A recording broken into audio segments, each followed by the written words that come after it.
Alright everyone, I wanted to make an extra video today. Of course now it only takes a minute to upload them instead of 30 minutes, so that's very, very helpful. Thank you. The Epstein Unsealing. We've got to talk about that. The federal judge in the New York case against Epstein has decided that the files with regards to some of Epstein's associates, victims, etc., investigators is going to be unsealed.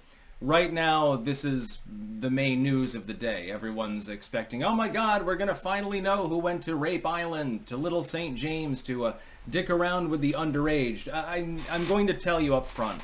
While I wish more than anything that the actual clientele list was going to be released, that's not even what this unsealing pertains to. This pertains to legal documents which had been redacted formerly. It lists alleged victims, some of which may not have actually been on Epstein Island, but they were part of the case named anyway as potential plaintiffs, investigators into the case, so people that were actually looking into it, and associates of Epstein's. Now, some of this may be clientele. Do you think that you're going to get an actual exhaustive list of all of the rich and powerful people that went to Little St. James? Collectively, they're worth hundreds of billions of dollars.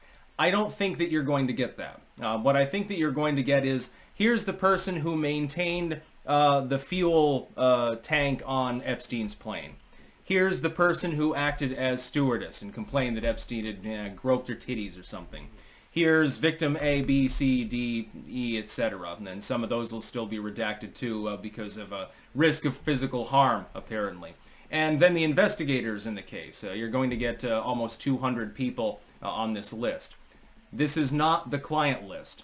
Stop hyping yourself up. You are going to get let down when this is finally unsealed. In the end, it'll paint a little bit of a broader picture of what happened, but it won't be overly broad. It won't be overly detailed. Most of the people on the list probably are people pertinent to the actual legal case as opposed to the actual perps that should be pertinent to their own individual legal cases because they broke the law. I do not believe that you're going to get closure. We've got the basic flight logs. We've got those. We know that there was a laundry list of the rich and powerful transiting constantly to Epstein's Rape Island. Again, possibly for blackmail purposes. Mossad has been mentioned, actually. In some cases, just because they were fucking perverts. But you're not going to get any further closure than that. If ever the full release is made, that is, here is a full alphabetized list of people that were pertinent to the investigation that we suspect had sex with underage women. If you ever get that, it'll be many decades from now.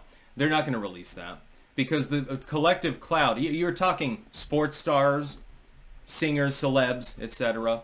You're talking politicians, bankers, major investors, so-called philanthropists, craptivists. You've got a really broad assortment of people who arguably in some cases were blackmailed and in other cases were just perverted to begin with that went to Epstein Island to get their jollies on. Again, the collective power of this nexus of evil people is enormous. You're talking, again, I analyzed this months ago. If they were to reveal all of the people that went to Epstein Island for nefarious purposes, it's not just, Stephen King went there for drinks. He can't even get it up because he can't even feel his fucking body, so he probably didn't do anything with an underage girl. If you had that full list, the collective chunk of wealth that would be completely devalued would probably collapse the economy. You're talking about a number of large bankers, a number of large corporatists, a number of major politicians, military figures, diplomatic figures, etc. It'd practically collapse the system. They're never going to allow that to be released while most of those people are alive.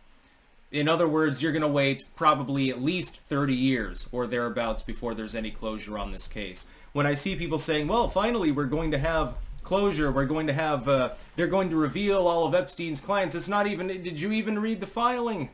It has nothing to do with that. Most of the people to be named are people who investigated Epstein, people who Epstein potentially trafficked, and people who are simply associated with Epstein. Well, that doesn't even necessitate that they went to Epstein Island. They could have been handling his finances in an office in New York City or Los Angeles or something like that. You're not going to get full closure. Don't get a big dick about it because you're going to get let down at the end of the day. The system doesn't operate in that transparent a manner. You've got one hand washing the other, and the people making public policy, and in some cases they're probably judicial as well, are the people that were going to the fucking island.